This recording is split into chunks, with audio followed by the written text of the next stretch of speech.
परभणी जगात जर्मनी खड्यात परभणी जगात जर्मनी खड्यात परभणी जगात जर्मनी खड्यात परभणी जगात जर्मनी खड्यात परभणी प्रहार जनशक्ती पक्षाचा विजय असो प्रहार जनशक्ती पक्षाचा विजय असो या महानगरपालिकेचा धिक्कार असो करायचं काय मनपा प्रशासनाचा मनपा प्रशासनाचा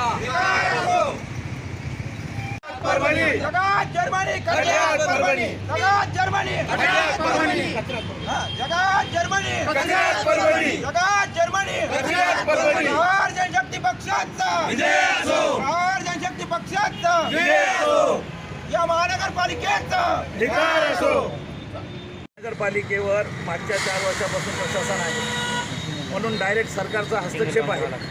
असं असतानाही परभणी महानगरपालिकेवरची परिस्थिती आज एखाद्या ग्रामपंचायतीपेक्षाही वाईट आहे. फक्त महानगरपालिका करून मोठ्या प्रमाणावर टॅक्स वाढवण्यात आला, परंतु नागरिक सुविधा कुठल्याही दिल्या जात नाही. आज तुम्ही पाहाल तर परभणीमधल्या प्रत्येक रस्त्यावरती कचऱ्याचे ढिगारे पडलेले आहे. मोकाट कुत्र्यांचा प्रश्न आहे. 15 दिवसाला 20 दिवसाला एकदा पाणी येतं. परभणी महानगरपालिकेचे दवाखाने बकाल आहे. तिथं लोक पेशंट आहेत, परंतु डॉक्टर आणि सुविधा नाही आहेत. ह्या सर्व पार्श्वभूमीवर आज आम्ही प्रहार जनशक्ती पक्षाच्या वतीने परभणी महानगरपालिकेचं नामकरण केलं आहे आणि त्या लोकभावना आहेत त्यांचा आदर करत आज परभणी शहर ग्रामपंचायत असं नाव दिलेलं आहे.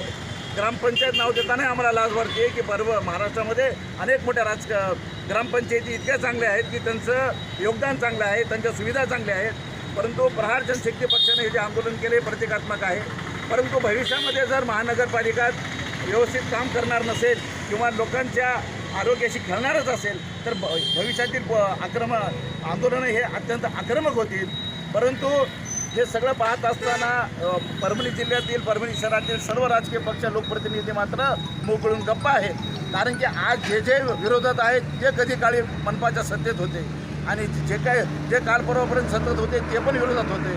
म्हणून परभणी शहराचे जे काय बकाल परिस्थिती आहे यासाठी परभणी शहराची राजकीय व्यवस्था जबाबदार आहे आणि सगळ्यांनी मिळून परभणी शहर महानगरपालिका नागवायचं काम केलेलं आहे. आणि परभणी शहर महानगरपालिका नागवल्या गेल्यामुळेच आज परभणी महानगरपालिकेकडे रडगरा नाही की आमच्याकडे पैसा नाही. परंतु आता प्रशासन आहे, सरकार डायरेक्ट हस्तक्षेप करू शकतं. सरकारनं अनेक प्रकारच्या सुविधा द्यायला पाहिजे होत्या आणि आता एक अंडरग्राऊंड ड्रेनेज येतं आहे. अंडरग्राऊंड ड्रेनेज तोंडावर असताना त्याचं काम सुरू होणार असताना देखील परभणीमध्ये रस्ते केले जात आहेत. तर हे गुत्तेदाराला पोहोचण्यासाठीच केले जात आहे असा आमचा ठाम आरोप आहे. आणि प्रहार जनशक्ती पक्ष ज्या पद्धतीनं या आंदोलनात उतरला आहे भविष्यामध्ये अनेक आंदोलन आम्ही आक्रमक पद्धतीनं करू. कारण की आम्ही परभणीकरांचं देणं लागतो आणि परभणी शहरातील नागरिकांचं आरोग्य आणि त्यांना सुखसुविधा नाही हे परभणी महानगरपालिकेचं काम आहे. आज हे प्रतिकात्मक आंदोलन आहे. भविष्यात याही पेक्षा मोठं आंदोलन होईल.